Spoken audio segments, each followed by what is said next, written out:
మీ పిల్లల భవిష్యత్తును దిశానిర్దేశం చేసే విద్యా మహోత్సవ్ Dream9 మీడియా ఆధ్వర్యంలో ఈ ఫిబ్రవరి 1న మన ఖమ్మంలో జరగనుంది.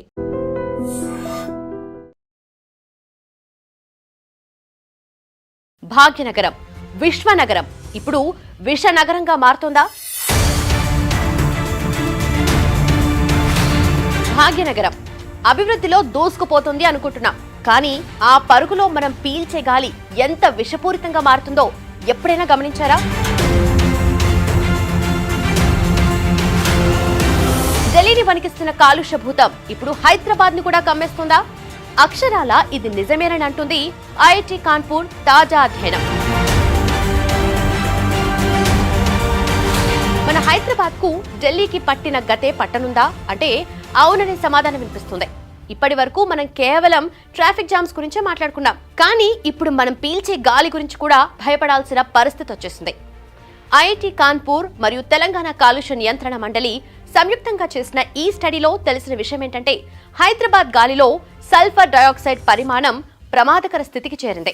మనం పీల్చే ప్రతి శ్వాసలోనూ ఈ విషవాయువు మన శరీరంలోకి చేరుతుంది. ఔటర్ రింగ్ రోడ్ పరిధిలో రోజుకి సగటున 18,101 కిలోల సల్ఫర్ డయాక్సైడ్ గాల్లోకి విడుదలవుతుంది. ఇక నగర కేంద్రమైన జీహెచ్ఎంసీ పరిధిలో రోజుకి 10,701 కిలోల ఎమిషన్స్ నమోదవుతున్నాయి. జీహెచ్ఎంసీ పరిధిలో జరిగే కాలుష్యానికి 91% కారణం వాహనాలే. అదే ఓఆర్ఆర్ ప్రాంతంలో 92% కాలుష్యం పరిశ్రమల వల్లే జరుగుతుంది. ఈ SO2 వల్ల కేవలం శ్వాసకోశ ఇబ్బందులే కాదు, ఆస్తమా, ఊపిరితిత్తుల వాపు, గొంతు నొప్పి లాంటి సమస్యలు తీవ్రమవుతున్నాయి.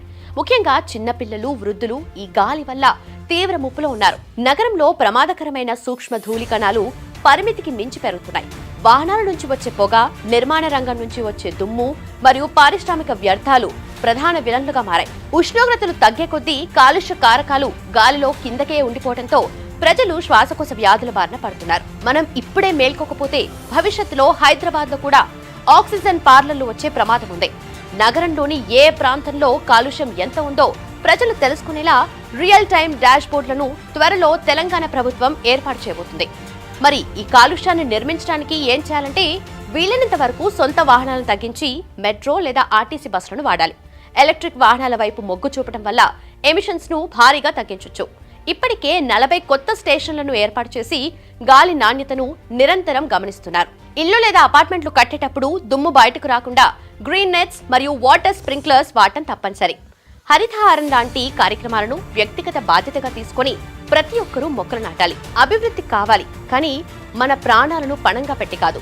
అభివృద్ధి పెరిగే కొద్దీ కాలుష్యం పెరగటం సహజమే అయినా దాన్ని నియంత్రించకపోతే హైదరాబాద్ భవిష్యత్తులో గాలి పీల్చుకోవడానికి కూడా వీలు లేని నగరంగా మారుతుంది. అభివృద్ధి అంటే కేవలం బిల్డింగ్లు కట్టడం మాత్రమే కాదు, పీల్చే గాలిని కూడా పవిత్రంగా ఉంచుకోవటం. అందుకే వ్యక్తిగతంగా మనం కూడా పబ్లిక్ ట్రాన్స్పోర్ట్ వాడటం, మొక్కలు నాటడం వంటి చిన్న చిన్న పనులు చేయాలి.